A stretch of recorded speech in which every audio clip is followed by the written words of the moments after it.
देश के कई राज्यों में घुसपैठियों की बढ़ती संख्या अब मुसीबत बन चुकी है।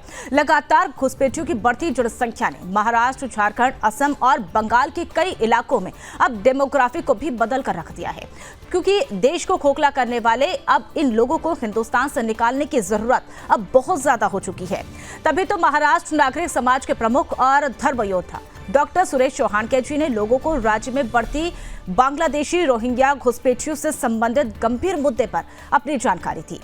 अब सुदर्शन न्यूज के प्रधान संपादक डॉक्टर सुरेश चौहानके जी ने बताया कि वर्तमान में महाराष्ट्र में लगभग 80 लाख से 1 करोड़ घुसपैठिए अवैध रूप से रह रहे हैं, जो न केवल स्थानीय जनजीवन पर प्रभावित हो रहे हैं बल्कि राज्य की लोकतांत्रिक प्रक्रिया को भी अब गंभीर रूप से बाधित कर रहे हैं। और इसी के साथ उन्होंने महाराष्ट्र पुलिस प्रमुख डीजीपी संजय वर्मा को महाराष्ट्र में घुसपैठियों को पकड़ने के लिए आवेदन दिया।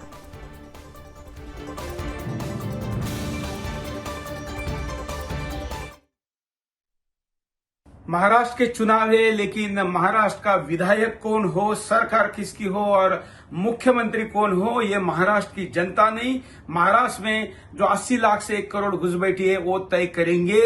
और इसलिए अगर ऐसा नहीं होने देना है तो मैं महाराष्ट्र सरकार को, चुनाव आयोग को और महाराष्ट्र पुलिस को अपील करता हूं कि वो महाराष्ट्र के घुसपैठियों को अपने पोलिंग बूथ तक नहीं जाने दे और उनको वोटिंग से रोके, अन्यथा फिर ये सारी प्रक्रिया हाईजैक की जाएगी। और ऐसा करने के लिए विभिन्न मतदान क्षेत्र में हजारों लोगों को एक एक कॉन्स्टिट्यूंसी में शिफ्ट किया गया है और उन लोगों को मतदान करने से अगर नहीं रोका तो ये पूरी जो प्रक्रिया है, इस प्रक्रिया का कोई मतलब नहीं रहेगा। इसलिए मैं महाराष्ट्र पुलिस प्रमुख को मिलकर ये पूरा एक्शन प्लान दे रहा हूं, कौन सी कॉन्स्टिट्यूंसी में कितने लोग है बता रहा हूं। उदाहरण के लिए मैं आपको बताता हूं कि महाराष्ट्र के विदर्भ में हिंगन घाट नाम की विधानसभा में 7000 लोगों को पिछले 3 महीने में लाकर सरकारी जमीन पर, वो भी सेना, भारतीय सेना की जमीन पर बसाया गया है।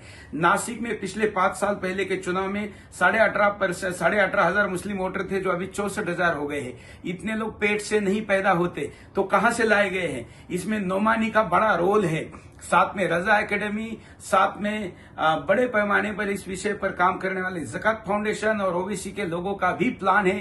कौन से मतदार संघ में, कॉन्स्टिट्यूंसी में, विधानसभा में कितने लोग शिफ्ट करेंगे तो मतदान चेंज हो सकता है, रिजल्ट चेंज हो सकता है। ये योजना, इसको रोकने के लिए मैं पुनः महाराष्ट्र पुलिस, डीजीपी को मिलकर ये अपील जो की है और डिटेल आंकड़े दिए हैं, चुनाव आयोग से भी अपील करते हैं कि ऐसा न होने दे।